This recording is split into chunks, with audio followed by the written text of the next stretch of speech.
Hey guys, welcome to WoW Experience from WoW Lab XR. Here we chat about virtual and augmented reality. Today our guest is Michael, CEO of Amplifier AI, an XR medtech startup. Cool. Yeah. So interesting. So let me start from myself.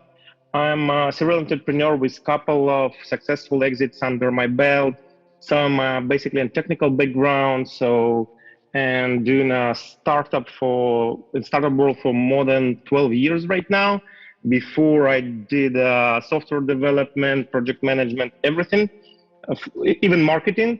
So I did everything before, but 3 years ago we started our own project in a healthcare space. So yeah, I could talk a bit more about the background of this project, how we get to what we have right now, but let's talk a bit later.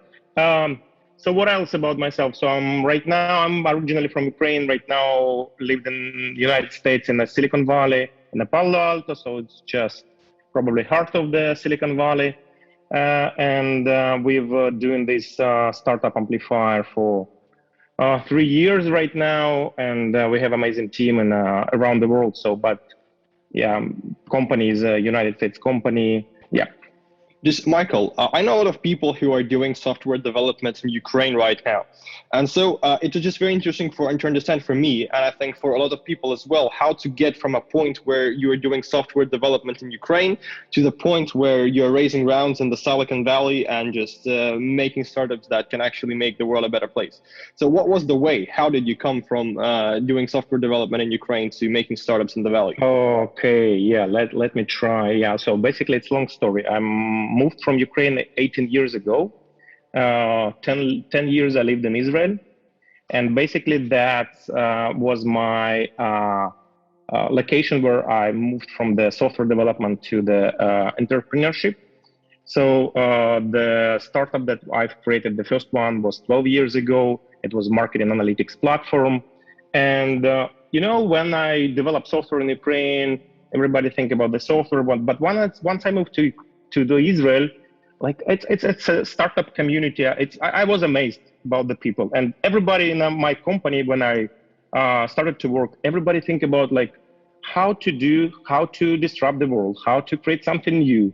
And it's like it's a bit viral. So once you talk to those people, amazing people who thinking every day how to create something new, even if they not started, they talking about this every day. And that was like for me it was so interesting and completely different from in terms of my perspective, what software developers talking in Ukraine compared to what the software developers talking in Israel. And that definitely, I had this idea starting to talk with those people. And then we started to think about how to create some startups. And basically we've connected with a couple of software developers, marketing people, and created the first startup, like a side job. It was a side project. And a lot of people there create side projects during like non-working hours, sitting in drinking beer and inventing something new. And that was amazing. So that's a completely new scene for me, new opportunities and so on. And then once I sold it, we moved to United States. And I continued doing the startups. I created a couple more during this time. And the last one I sold 2 years ago. It was in a mobile development in a mobile application. Let me talk a bit how we get to the startup what we have right now. When I moved to Israel, I lived together with the doctors. So it was the community where all doctors learn Hebrew. It's basically repatriants from the Russia, Ukraine, Eastern Europe, Western Europe. So a lot of different peoples. And it was we've talked a lot. We have a lot of friends from the doctors community. And since then, I have a technical background. It's a doctors with, drinking beer at night, at evenings, or whatever. And we always think how to merge the technology and healthcare. So I have a dream about a healthcare startup for more than 15 years right now. So we've talking about that. We're thinking how we could move and how we could help in healthcare startups. And 3 years ago, when we started this, we finally found how we could do and what we exactly would like to do. So we had a lot of ideas before. but we were amazed with the idea that we had 3 years ago. But even during 3 years of this startup, we did a couple times pivoting and to get what we have right now. So last pivot was into VR 1.5 years ago, something like that. And that's the startup what we started, and that's why we're talking right now about XR and healthcare and AI and all that stuff. So basically, you move to Israel, and Israel has this kind of a startup mindset where everybody after military service is thinking how to kind of do something amazing to disrupt the world. And there you got this mindset of creating startups, that's a great idea. And so then you moved to creating startups, you made some successful exits, and now you are with Amplifier AI. And as you said, you made a couple of pivots. I think these kind of startups that include complex technologies such as XR are like pretty deep tech. And so starting them is not usually what people do when they think about making startups. So how did you decide to create Amplifier AI? What was the initial idea, and how did you pivot during the way? Cool. Yeah. So the idea was like, let's say 3 years ago was a lot of startups rising in AI scene in a healthcare. So all of the startups doing like, let's say pathology finding in brain and lungs. And basically why the lot of startups rise 3 years ago, 3 to 5 years ago, because the AI was major enough. The algorithms were ready for production based and ready for applying it to real products. And basically that's, we think like, and we hadn't one startup in the AI space before we closed it. So, but we had an amazing experience through these years. So we started AI 6 years ago from now, and we did a lot of imaging, and not in the healthcare. I mean, like another startup. But we've get some knowledge through these in the previous startups, and we decided, okay, let's apply this our knowledge and our dream into the healthcare, into the and create the new venture, Amplifier. So we've joined with the guys in Israel. So one of the co-founder in Israel is a medical radiologist. So we've started to talk how we could apply, because again, I don't understand anything in healthcare. 3 years ago, nothing. How things works inside. So I understand from their talks, but not deep enough to understand how to disrupt this. And we started to talk, okay, we could do like pathology finding there and there. So basically half year takes only for, to understand how we could apply something into the healthcare. So we just playing with algorithms, with different techniques, with the understanding what is even CT images and MRI images, because for us, for developers, everything was new. So they never worked with the healthcare images before. And it takes like half year, like a learning curve for everyone, from the management to developers. And so finally we found the niche like that is was not busy as a lungs or brain. We decided to do pathology finding in a spine using CT and MRI images. We've created amazing algorithms so that we've developed a couple internal tools to improve the algorithms, improve the time for creating from the scratch and segmenting the images to the final results, final outcome of the algorithms. So we did a lot of things, but what happened basically during this way,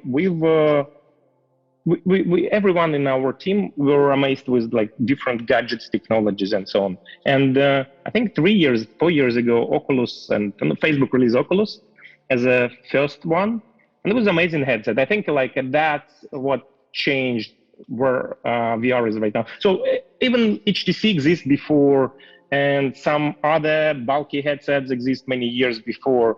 I think Oculus changed the things how VR.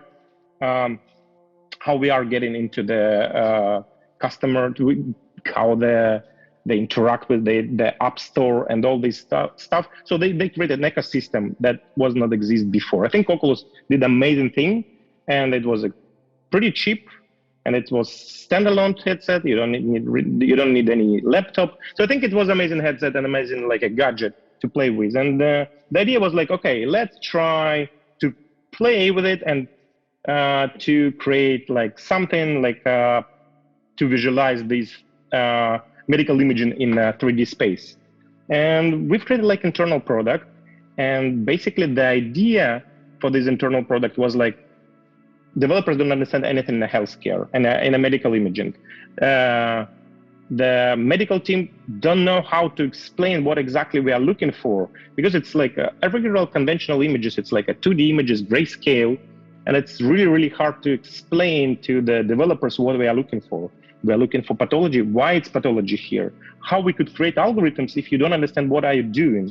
So the idea was like, okay, let's allow our team, medical team, explain to developers and show anatomy and pathologies inside the 3D space, inside the VR. And that's basically really helps us. So it's allows to better communicate between the teams who don't understand each other before. And during these ways, what happened else, and that's basically why we did a pivot, our mother CTOs, she had a cancer, and it was no successful way to do the surgery, because I don't know how to say that in the medical terminology, but some viral structures was pretty close, and when to cut this tumor, you could cut something important. So they can't find the way to do that safely. And what happened, so we've decided, okay, let's take a look in the VR. Let's take a look at her medical imaging in VR. We asked the doctors in Israel to take a look. And finally, what happens, once you see like using conventional way, you see something that the structures are pretty close. But once you see it in a 3D space, you're starting to understand that you could finally find successful way to do the surgery. And basically, she was successfully operated with complete tumor resection. So everything was fine. And that was like, okay, stop. Let's stop here and try to think how we could apply the same, what we did right now with the just one case to all cases, because that really helps to our CDO's mother. And so what happens next? We've started to get deeper into understanding why it happens and why it happened. And basically we found that, the surgeons don't understand CT and MRI images in the same way that radiology is doing. So the idea was like, okay, let's transfer the radiologist knowledge using AI algorithms and create a tool to help the... So, excuse me, Michael, for interrupting you, but I think that some people who are listening to this podcast might not know what is exactly the task of the radiologist when we're speaking about treating cancer, and what is the task of a surgeon. So if you could please explain, like if we have a scenario that there is a person who is sick, he has some kind of a pathology in his spine. So how does the process usually work from the perspective of the radiologist, the surgeon, and your team as you are helping this thing to like move forward?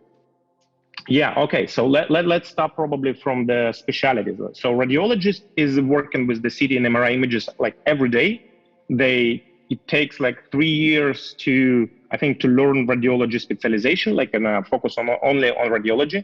It takes 3 years, and then they start working like every day with these grayscale images to understand, read it.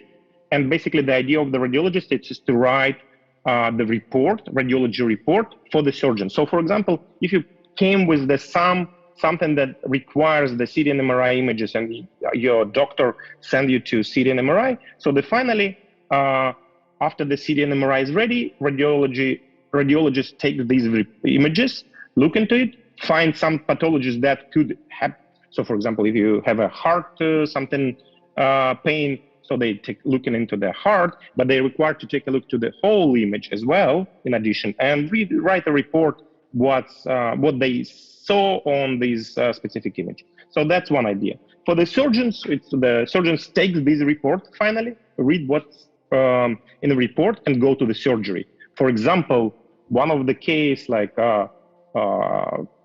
patient came with the heart pain, I think, and radiologist wrote that it's our dissection type 1, let's say, and the surgeon take this report and go to the surgery and do this specific type of the surgery.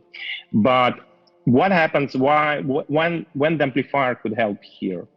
So in some cases, radiologist. So the surgeon is not enough the written report.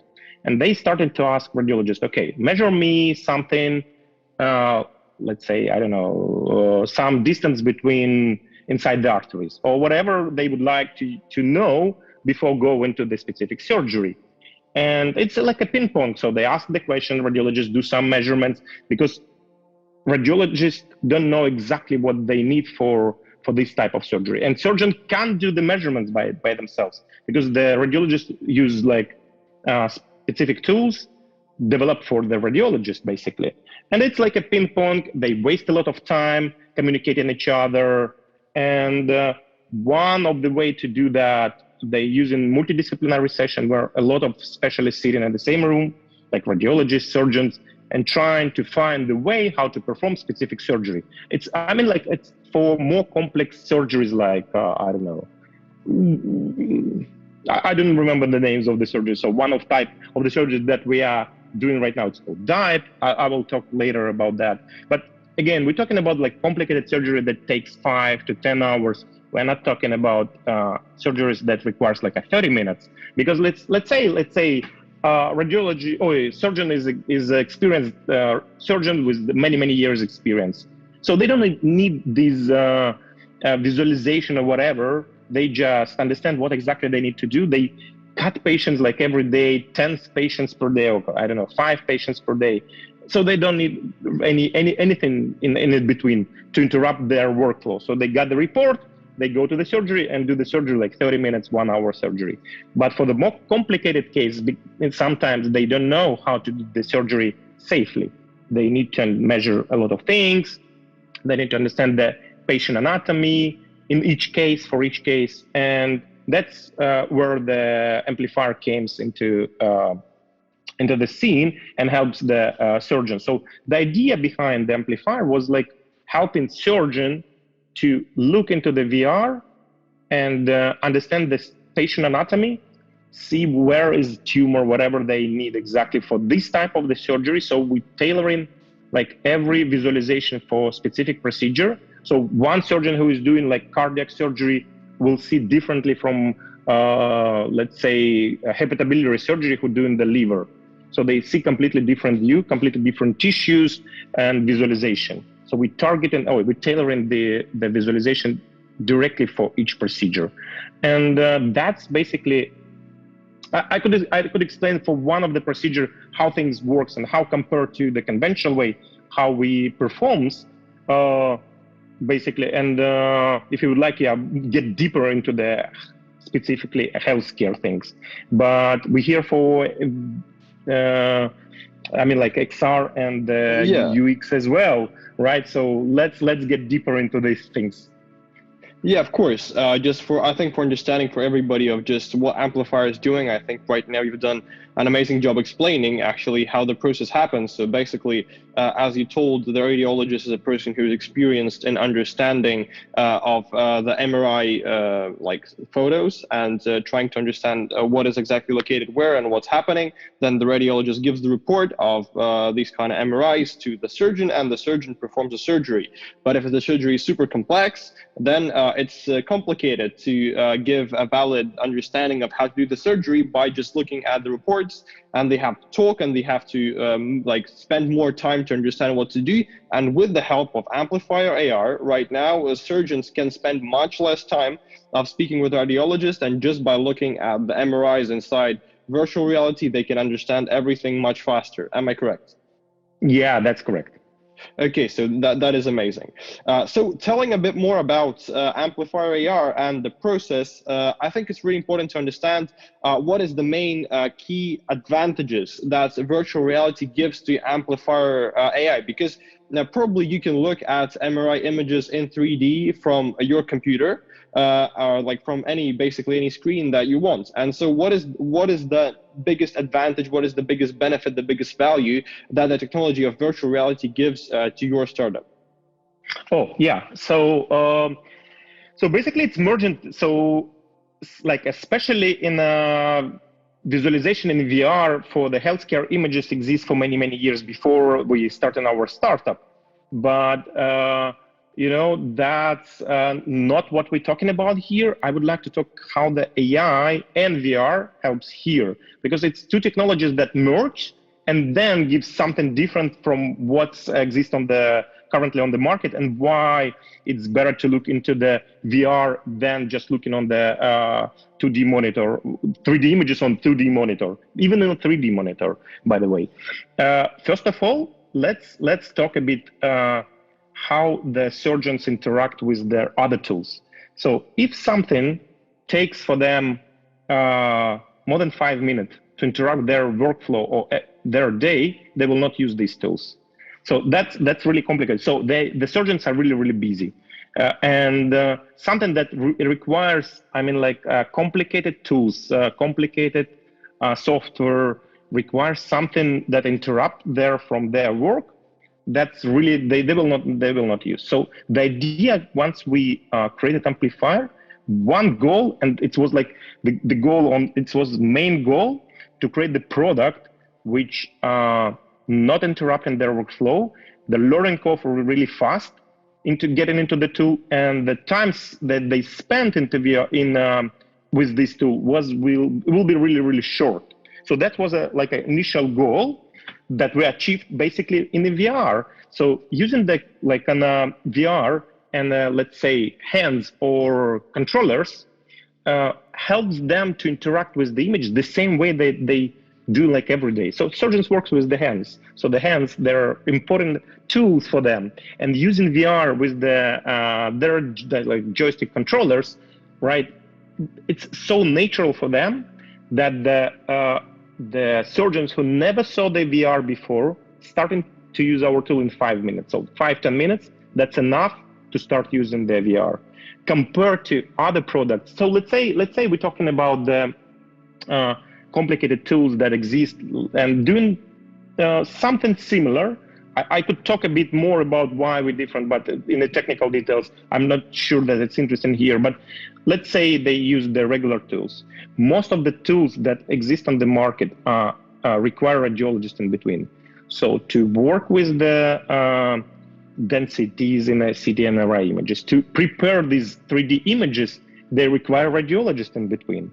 And that's eliminate the usage of these tools for the surgeons. So the radiologists prepare these images, then the surgeons looks into the images and finally found, okay, I would like to see something different, and radiologists go back to this tool, create something different. So they interact again. And then bring the same what we have right now. And VR here helps manipulate with the image the way that the surgeons need exactly for this procedure. So if they would like to see, I don't know, heart and its side, they just take this tool inside the VR, look into the patient, and see the same way that they see during the surgery time.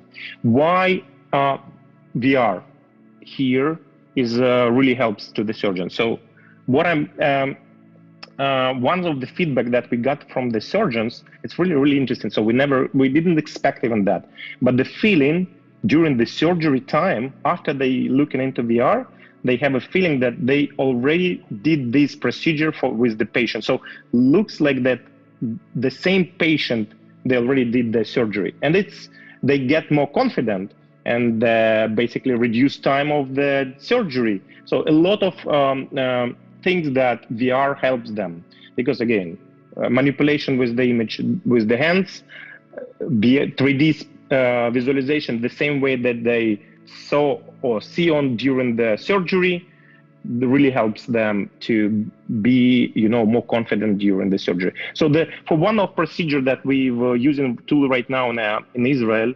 the surgeon says they can't go to the surgery without looking into VR. So they can't. So it's so addictive for them.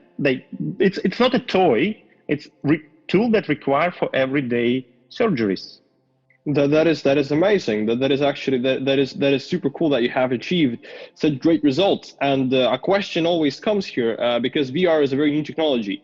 And specifically when we're speaking about the process, about the user experience, it's not something that a lot of people have done before. And so you don't have a big amount of things to reference yourself from, and you don't have a big amount of specialists to exactly work in the sphere and understand how to create user experiences for virtual reality. So I would actually like to ask you some questions about the product part, about the user experience. And when you were pivoting and when you were moving to VR, what were the main challenges and struggles that you have come upon when you were trying to connect Amplifier AI as it was with VR to create an amazing product that is going to be better than something that was before?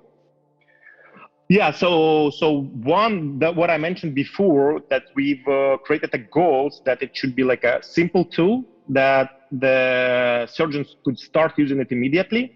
And basically, we didn't have an experience in AVR development at all. So when we've created the first product and first prototype, we understand that it's not easy to use, and that's so you have only one time to for wow effect for the surgeon. So once you introduce something to the surgeon, you have only one.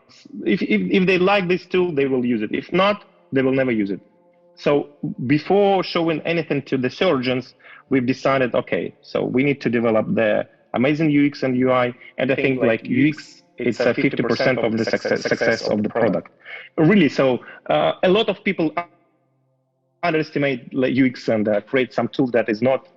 So they do the same functionality, but no one can use it. So I don't want to say the names, but once we created, it was like an just a viewer for the CT and MRI images, and that already exists on the market. And we've taken one of the famous one, asked the surgeons to use this tool. Nobody can't use this tool, and that was okay. That was a sign for us. Okay, if no one can use it, we need to change something. So the UX and definitely is a main part here, and it was a challenge for us because again, I never had experience in a VR space, how to interact with these things. And again, we could take like an experience from the game and try to use it here. By the way, we've used a bit as well, and but not a lot of tools exist for the professional workers. And we've so once we created a UX that we've started to get the feedback from the surgeons as well, how to change these things, what exactly they would like to see. So some like a basic things. So we started with the white room, but finally understand that surgeons and radiologists works with the CT and MRI images in a black room, because it's like their everyday job in a black room, because they need to see the grayscale difference in between the pixels.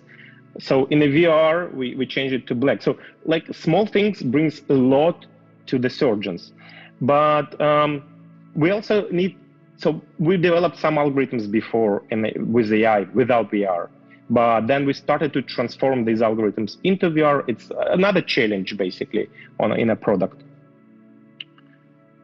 Okay, that sounds very much interesting. And so basically, as you were saying, that nobody created things like this before in VR that worked well and that the surgeons liked. And I think for me and for other people as well, it's very interesting to understand specifically in the med tech how the process of negotiating and finding clients looks, and with the product that is not 100% ready, that is in the kind of iteration phase, what is the way how you connect with doctors, with the surgeons, with radiologists? How do you speak with them, and how do you collect feedback? Amazing. So that's basically what we've built from scratch in our team, and it's basically workflow, how we create the product from beginning till the end. Because again, we had a platform with VR and the AI, but every specialty is different. So every surgeon require different visualization and different tools. So what we've done, we've created like a workflow, what exactly we need to do on each step. So the first step, we go to the surgeons of specific specialty, let's say for the hepatobiliary surgery, which is liver, and ask them how they perform surgery. So basically, it's not me talking to these guys, so the radiologists mostly, and our co-founder, who is the chief medical officer in Israel, he start communication with the doctors of specific specialty. So we've talking with the radiologist who specialized in the radiology for hepatobiliary. We're talking to the surgeons who specialized in hepatobiliary surgery. So we're trying to gather feedbacks, because once you came to the surgeons, they don't understand exactly how to use these tools. So they never had this tool before. They never had these tools before. So they don't understand how to help you. But what we're trying to get from them, what the feedback we would like to get from them in the initial phase, it's like how you perform the operation, what exactly measurements are you doing, what you would like to see, and what you see during the surgery time. So we would like to achieve the results when they have the same feeling, like they take a look into VR, go to the surgery, and see the same view that during the surgery. And so that's the first phase. Then we created like a prototyping. So we create algorithms that helps to do something. For example, for a procedure called DIPE, it's a breast reconstructive surgery. So instead of using the breast implants, the surgeons use the arteries from abdominal wall, and our algorithms, why we help here. So it's pretty complicated surgery, and it takes like about 10 hours. And the preoperative planning takes from 1 to 2 hours for two specialists, like radiologist and surgeon. So what we've created a tool that removes, an algorithm that removes fat from abdominal wall and emphasize these arteries. Sounds simple, but instead of like 1-2 hours of planning, surgeons takes 5 minutes to do the same type of the planning. So that's the time that requires for the same type of That's procedure. super impressive. That is super impressive. Yeah. That is very cool, actually. Yeah, we did the clinical. We did the prospective or retrospective clinical study right now, and starting prospective clinical study in Montreal, Canada right now for one type of procedure. And then it's basically the same things for every module that we've created. So every module that we're working on, we've trying to get the feedbacks from the surgeons. We're trying to get the first prototype shown to surgeons and ask their feedback. Once they see already a real prototype, they could suggest, okay, I would like to see these things, then these things that will help me to do like preoperative planning or better understand the anatomy. So we've communicate with them, and like a ping pong during development time, and we've created tools, algorithms just for specific type of procedure. So that's like a way. And then we started to perform a retrospective and prospective clinical studies for one type of the surgery, how Amplifier could help and could help in a specific procedure. Okay, so that is super interesting. And basically, your main client is the surgeon, not the clinic where the surgeon is working. Am I correct? Yeah, so even if the paying customer is a clinic, because the clinic's hospitals buying the product, the final customer is the surgeon. And so we need to impress the surgeons, first of all, and show the product to them. So our customers are surgeons, and basically we've started interacting with the surgeons.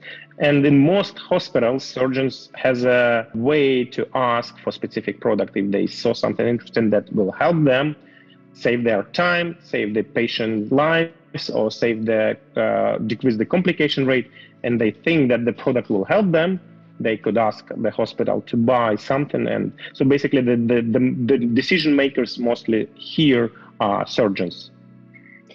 And so, as I understood, you're already doing this thing with VR and AR together for around 1.5 years right now. Am I correct? Yes. And so, did you find any competition coming from the sides during the way when you were becoming more and more successful with the tasks that your product and service helps to accomplish? Yeah. So first of all, if you looking into VR and the healthcare, you will find a lot of startups, and 90% of them, it's doing the VR for educational purposes that are not our competitors, basically not main competitors or not direct competitors, because they're using VR. They could use even AI, but they're using it for educational purposes. So they prepare the images in advance and then show to the surgeons and use like specific tools to interact with these images. We definitely have some competitors on the market, and one of them it's called Surgical Theater, which is an Israel-based company. They started from educational product and moved into the preoperative planning as well.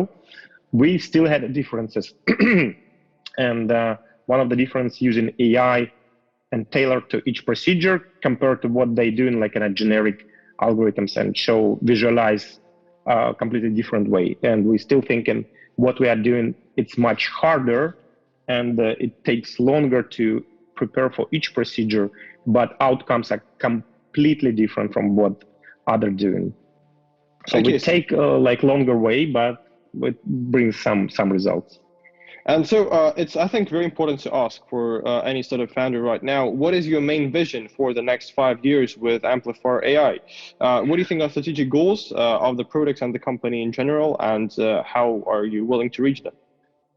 Okay, so next 5 years, yeah, it's pretty simple. So for the next year, our main goal, and that's we are raising funds right now, it's an FDA clearance. So in a VR, no one did this before us. Only I think one company did it with AI and VR, but they require like complicated hardware, completely different product. But in general, no one did the FDA clearance. FDA, it's like a certificate of quality, let's say, in here. So every hospital seen FDA clearance mark saying that it's safe to use for a specific type of the procedure or whatever. So for example, right now, FDA clear or approve every AI algorithm that need to be used in hospitals. So up to date, it's only 50 algorithms around the world approved through the FDA. So not too much. And it's just for specific, narrow niche. Every algorithm is specific. So what we're going to do next year, it's do the FDA clearance. So we already started to communicate with the company who is helping us to do the FDA clearance, and it takes about a year. So it's long process to get this.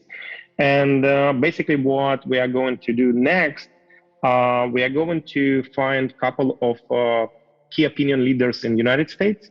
So to work with the hospitals here. Right now we're working in the hospitals in Israel, Canada, and the next our market is the United States. So even if I'm here, we still have hospitals around the world, and we are still not working here.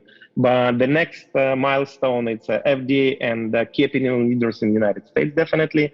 And the next, it's in 5 years, so 3 years after FDA, basically. It's to achieve about 3% coverage. So we would like that every hospital, every surgery room has this tool and has this software, our software, to help them to do the preoperative planning, helps them do the surgeries, saving lives, decreasing complication rates, decreasing length of stay in the hospital. So we help in different stages in different procedures. So we'd like to cover at least 3% of the market. That is a great plan, and I know that FDA matters a lot in USA and in North America in general. And it's very interesting that software solutions are getting approved by FDA, and the way how it's getting it's actually super interesting how the industry will go in the next 5 to 10 years.